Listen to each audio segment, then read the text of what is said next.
생태계 보고 연천을 폐기물 무덤으로 만들지 말라. 강신호 대한에너지기술연구소장. 경기도 최북단에 위치한 연천군은 임진강과 한탄강 두 개의 강이 흘러 만나는 곳이다. 임진강의 경우 중상류는 북한에 속해 있지만 중하류 이남은 휴전선의 민간인 통제 지역을 줄곧 흐른다. 다행히 이곳은 개발 행위가 거의 없는 곳이다 보니 자연 생태계가 잘 보존되어 있다. 반면 한탄강은 북한의 평강군에서 발원하여 철원을 거쳐 흐르면서 연천까지 흘러내려온다. 규모가 큰 강으로 알려지지는 않지만 50만 년 전 화산활동으로 인해 형성된 용암지대가 점차 물길로 인해 침식되면서 만들어진 주상절리와 기암절벽이 지금의 임진 한탄수계의 비경을 이룬다. 임진 한탄강의 지질학적 배경은 바로 선사시대의 유물이라는 것이다. 2020년에 유네스코 세계지질공원으로 지정될 만큼 타 지역의 강과는 전혀 다른 자연유산의 가치를 갖는다. 이런 지질학적 특성만큼이나 중요한 것은 바로 강을 따라 발달한 자연생태계이다. 접경지역이다 보니 사람의 손길을 덜 탄 때문이기도 하지만 넉넉한 수량으로 흐르는 두 강물 주변으로는 다양하고 풍부한 생물권이 잘 발달되어 있다. 계절마다 야생 동식물들을 달리 만날 수 있고 세계적으로 멸종위기에 놓인 희귀 철새들이 철마다 찾아든다. 그만큼 연천의 자연환경이 아직까지는 덜 오염되어 있다. 유네스코도 이런 자연생태계 가치를 인정해서 2019년에 유네스코 생물권 보전지역으로 지정했다. 그래서 흔히들 연천을 유네스코 타이틀 2관왕 지역이라고 부른다. 현재 연천의 인구는 빠르게 줄고 있다. 경기도의 통계에 의하면 1966년엔 7만 명에 육박했던 인구가 2024년 2월 말 현재 42,531명까지 줄어들었다. 반면 경기도의 인구는 매년 증가하고 있다. 2004년 경기도와 서울이 1,000만 인구를 각각 기록하고 있다가 현재는 경기도가 1,400만을 간 넘어섰고 서울은 960만을 조금 넘는다. 그럼에도 연천의 인구는 좀처럼 늘고 있지 못하고 있다. 왜일까? 경기도로 이주해오는 사람들에게 연천이나 인근의 작은 도시들은 매력적이지 않다는 증거이다. 청정하고 생물권 보존이 잘 되어 있다는 연천이 왜 이렇게 소멸 위험에서 벗어나지 못하고 있을까? 연천이 지닌 자연유산이나 지정학적 특수성은 이 지역의 경제적 산업적 활동 측면에서는 오히려 제약이 되어왔다. 즉 군사시설 보호구역에다 수도권에 속하므로 수도권정비계획법을 적용받아야 한다. 유적지가 많으므로 문화재보호법도 고려해야 한다. 이러한 조건들은 도로를 내고 산업단지와 아파트단지, 학교를 세우기에 분명 제약으로 작용할 수 있다. 그래서일까? 연천의 젊은이들은 고등학교만 졸업하면 교육이나 일자리를 찾아 고향을 등진다. 65세 이상 고령인구가 전체 연천 인구의 29%를 차지하고 있는 점이 이것을 설명한다. 이렇게 제약이 많아 지역의 경제성장에 걸림돌이 되고 있음에도 연천군의 한가운데에는 온갖 폐기물 처리 업체들이 난립해 있다.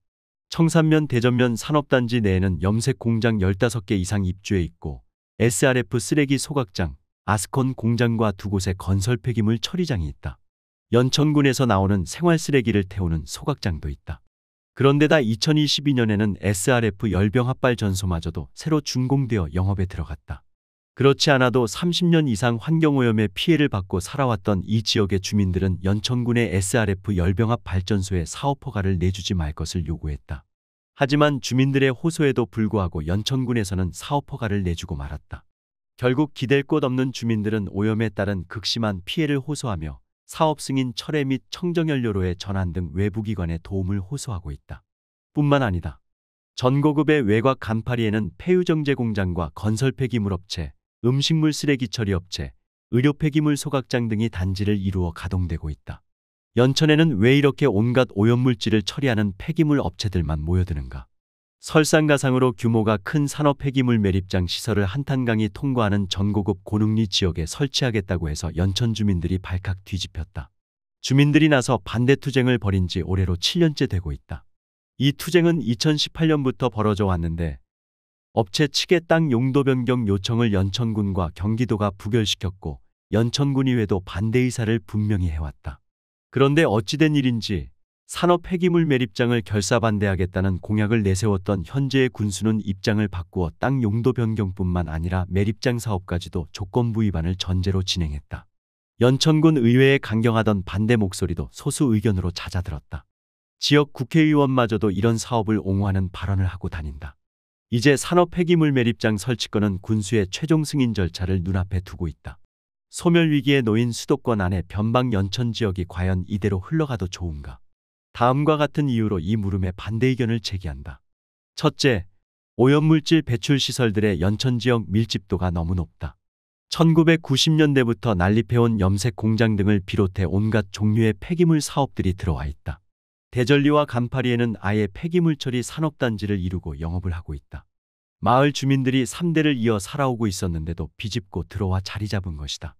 우리나라 어느 지역에 이렇게 다양하고 많은 오염물질 배출업소들이 모여 있을까 싶다. 이런 불균형을 고치지 않고 알아서 인구가 늘어나가기를 바랄 수는 없다. 둘째, 폐기물 처리 사업이 무엇을 망치는가를 보라. SRF 소각시설로부터 직선거리 60m 떨어진 곳에 살고 있던 주민들의 생활은 환경오염물질의 무방비로 노출되어 있는 실정이다. 이미 암발병에 의한 사망 건수가 높아졌음을 호소하고도 있다. 생활터전이 파괴되고 있는 것이다. 청정하던 자연환경이 당연히 오염될 수밖에 없다. 생태계의 영향은 인간이 단기간 내에 알아챌 수 없다. 지금의 오류는 서서히 시간의 경과와 더불어 그 영향을 나타낸다. 그래서 환경은 미래 세대의 것이라고 한다. 연천이 물려받은 천혜의 자연유산과 선조 때부터 살아오던 삶의 터전이 폐기물업체 난립이라는 잘못된 선택으로 인해 유린당하고 있다. 셋째, 님비가 아니다. 폐기물은 발생지에서 책임지고 처리해야 한다. 이 원칙이 지켜져야만 폐기물 발생에 대한 책임도 지울 수 있고 결국에는 줄이려는 노력도 하게 된다. 문제는 폐기물을 스스로 처리하는 자가처리 대신 위탁 처리하는 경우이다. 산업 폐기물 매립의 경우 공공이 아닌 민간 매립시설에 맡기는데 50%에서 60% 이익률을 거둘 정도로 산업 폐기물 처리 사업은 황금알을 낳는 사업이다. 그러다 보니 폐기물 업체는 땅값이 싼 인구 소멸 지역 같은 곳에 땅을 사두고 매립장을 지으려 한다.